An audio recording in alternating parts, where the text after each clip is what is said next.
Step in my dojo, you Step in my dojo, you step in my. Hey. Yo, what up? Hey. Hello. Welcome. At Producer Dojo, we have a constant stream of live events waiting for you to come get your learn on. Sign up at the link below to make sure you don't miss out.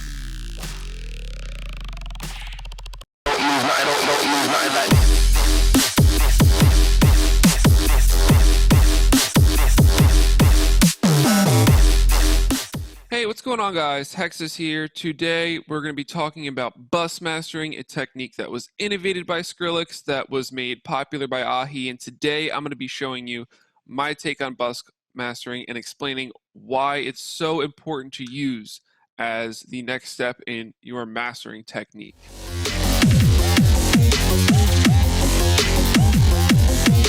So why use bus mastering? Well, bus mastering is like an extra step you would take after you've already got, your sounds in the individual groups, whether you have all of your basses in a group or all of your drop sounds in a group, all of your drums in a group, etc., etc. What the bus system does is it allows you to send multiple groups to one bus so that you can then have more control over those groups and process them the same way you would if you were to maybe export them as a stem and then process that stem. The nice thing about this, though, is that when you just send them to a bus inside of your project, you don't actually have to bounce anything out, and it's a little more organized to be able to move to a new channel and start processing it there instead of processing groups within groups within groups. So as you see me go through how I've set up the busing system, I'll explain where I send everything and what the routing is from start to finish. All right, so I got my project file pulled up here. This is an edit I did of Horror Show Style by Flodan. So one of the reasons why I like to use bus mastering instead of stem mastering, like a lot of other people, is that oftentimes with stems, I found myself constantly going back to previous versions of the project, trying to fix my stems because something didn't sound quite right in the master. I would have to then export them again, drag them into the mastering project again, keep my fingers crossed that they sounded right, and if they didn't, I would have to completely repeat the process of that all over from the start, right? So the idea of this busing mastering is to eliminate that and to allow you to master one inside of the project that you're currently working on. So you don't have to bounce anything. You don't have to move anything to other projects, export anything. Worst case scenario, you freeze up some of your CPU hogs so you can have some more processing power for your master chain. And that's about it. So to jump right on in, these 4 channels, and you can see them, they are blue, which signifies that they are set to be input only. Those are my 4 buses. So the first one is going to be for music, which is my synths, my basses, and my FX. The second one is just for my subs. The third one is a comp channel, which is going to combine my music and my subs into one channel. And then I have my instrumental, which is for the instrumental as a whole. Now, the vocal is going to be the only thing going directly to my master. And that's something that you'll want to keep in mind as I go throughout the video. Now, looking at the inputs here, the way that you'll set this up is that you'll have all of these channels set to input. And you have the ability to route them to specific places. So you can see if I pull up in my synths here, the output of my synths is set to go to the input of my music, right? And for every instrument group that's supposed to go to a specific bus, that's routed exactly like that. So you can see my basses are also routed to the music, my subs are routed to the subs, my FX are routed to the music, and then my drums and my percussion are routed directly to that instrumental channel. Now you can see inside of the buses here, there's also a little bit of routing going on. So my music and my subs are both going to the comp channel, and the comp channel is then going to the instrumental. Now this saves me of having to record, freeze, flatten, bounce, anything. I can just say, take the audio from this channel and send it to this channel as an additional input. So before I start breaking it down, let me talk a little bit more about why I'm doing things this way. So One thing that I've noticed since I started using this bussing technique is that my tracks have gotten a lot cleaner and they've also gotten a lot louder. Now, part of that's because of the way that we're staging everything from top to bottom. I'm able to work on specific parts of the track, then add in another part of the track and adjust, and so on. One of the other reasons why I've noticed this get my tracks both cleaner and louder is that I'm able to limit it stage after stage after stage multiple times. So essentially what I'm doing is I'm taking the elements, balancing them in the mix, I'm limiting them, so we're doing a very slight amount of, just limiting, hitting the limiter, maybe a little bit of cleanup with some EQs or multiband dynamics, and then we'll take what I worked on there and send that into the next bus and repeat the process over again. And after doing that, 3 or 4 times, when you go from your music and your sub into your comp and your comp into your instrumental and your instrumental to your master, you're not just throwing everything at one channel. You're able to separate it into those stages, and you're able to really have a lot of control over each stage and make sure it is super clean throughout the entire process.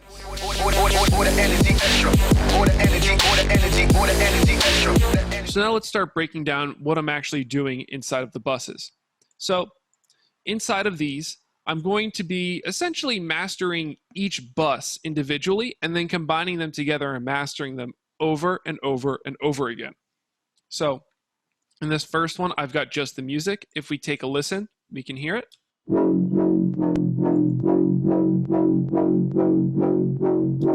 And you can see I'm still doing a little bit of limiting. Like I said, it's not a lot, but we're essentially mastering each one of these buses.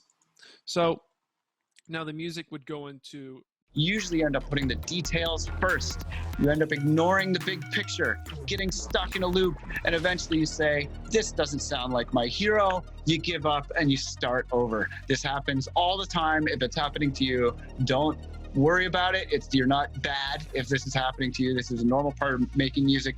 Every producer has to go through this stage. Understanding how these three forces, mixing, composition, and sound design, come together is absolutely vital to making your music sound loud and clear and well mixed.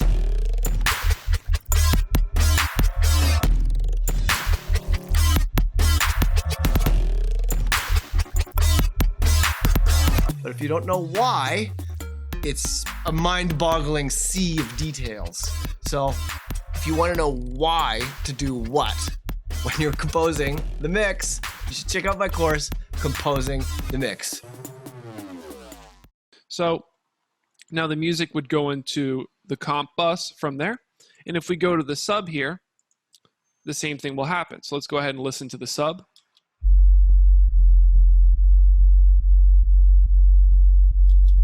Right? Same thing if I pull up the limiter here. You can see we just had the littlest amount of limiting. Now, an important thing to note about my sub bus is that more often than not, the subs can get really, really loud when you limit them. And in some parts of the song, I want the subs to be louder than other parts. So what I do is I add a utility to my sub bus so that way I can artificially create, dynamics in my sub. So you can see when the utility group is on, the subs are going to be at -4 dB, like all throughout here. And when they're off, right, they're going to be up at full volume. And what that does, again, it lets me make some parts of the song have less sub than other parts, even after I limit it. Another thing to note is that each of these channels on the output, they're down 4 decibels. And you'll see that throughout all 4 buses. And the reason I want to do that is the same thing as the subs. Sometimes I can't have it super loud going to the next bus. If we're going to keep limiting things over and over and over again, we have to constantly make sure that there's going to be headroom on the next bus. So now let's go ahead and move into the comp bus. And this is what it would sound like without the processing. Right, it's not bad. You can hear a little bit of the sidechain going on. Now moving on, since we're just listening to all of the music and the sub, what I want to do here is make sure that I leave some room for the vocal. So one of the things I like to do for that is use this thing called a multiband sidechain compressor. So if you're familiar with sidechain compression, it's a very similar idea in the fact that we're going to be ducking the volume of one sound to the audio signal of another sound. And what I want to do with the multiband sidechain is be able to just pick one specific frequency range where that's happening. So you can see here, my low band is set to be below 500 hertz. My high band is set to be above 2000 hertz. And my mids are going to be what's in the middle, between 500 hertz and 2000 hertz. So you can see the middle is all I have ducked to my vocal, and that's because that's where the majority of my vocal was.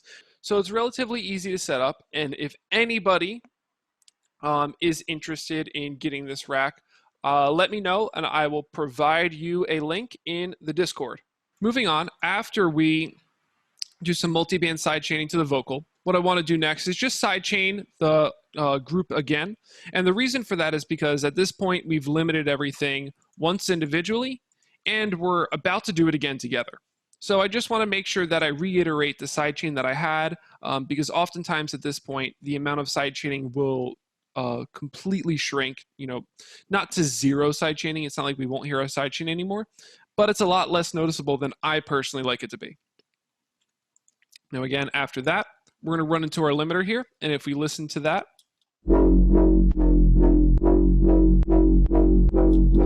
right, you can see we're not hitting it super hard, just about 5-ish decibels.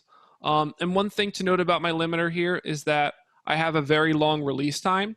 And the reason I have a very long release time is that I don't want to have any distortion.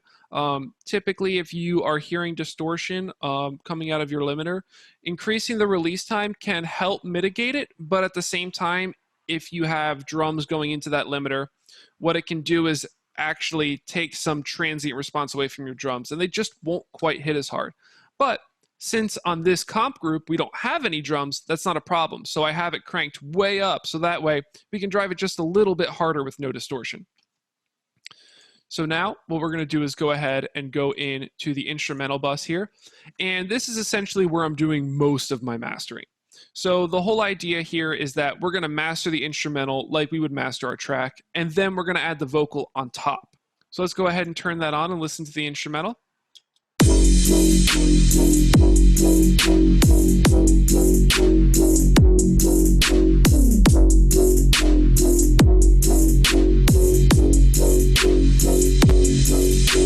Right, and again, we're not hitting it super hard. It's only at about 60 dB of gain reduction.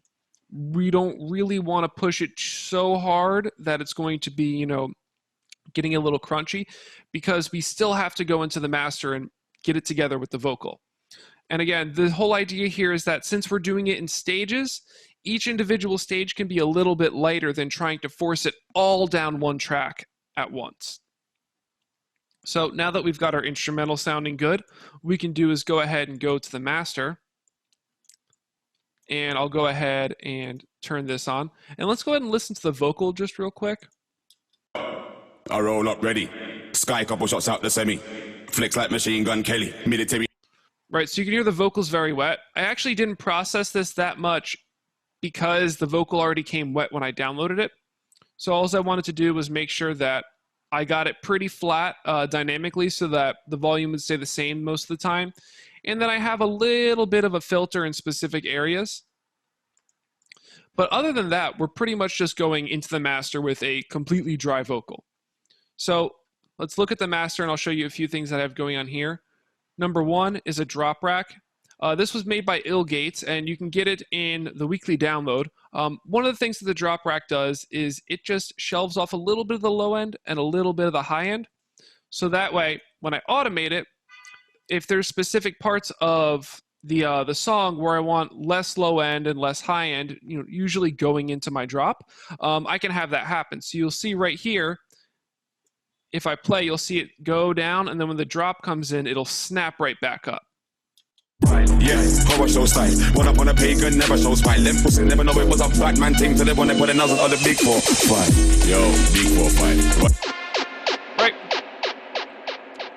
I'll wait for that delay. So, again, the whole idea is to just take away a little bit of the lows and a little bit of the highs, so that when your drop comes in, it gets a little bit of a snapback. And this is one of those things that it's not as noticeable on headphones as it is, on a big sound system. A lot of these small changes, the bigger the sound system, the more noticeable they are. And then, again, just like the subs, you can see here, let's go ahead and pull up the automation for that. I have a utility set to minus 1.8 decibels, and that's set so that whenever my drop is playing, it's at full volume. But in the other parts of my song, so that it's not quite as loud as the drop, I have it down 1.8 decibels. Now, the goal here is to not make it so much that it's noticeable, but enough that you can feel a difference, especially in the low end. So now let's squish everything together with our mastering chain. I roll up ready. Sky couple shots out the semi. Flex like Machine Gun Kelly. Military headgear, liver gloves ready. Dirty when the big dogs turn up. Don't say a word, just shut up. Nobody make no loose talk. Everything done by sun up. We circle the end anytime. Me no make up in a broad daylight. Rise up from under the dirt like Satan. I run up on a pagan horror show slide. Right, that fits pretty good. I even had to go back and turn down the vocal because it was coming out so much. Now, again, just to go back over everything, what I did was I split up 4 buses, one for my synths, my basses, and my FX, one for my sub, one to combine my music and my sub together in a comp bus, and then I add the drums at the very last bus and master the whole instrumental together. Once we've got a mastered instrumental and we've got a vocal we're happy with, we're going to go ahead and send that to our master channel, and that's where we'll really finalize the track. Thanks again, guys. Hexis, signing out.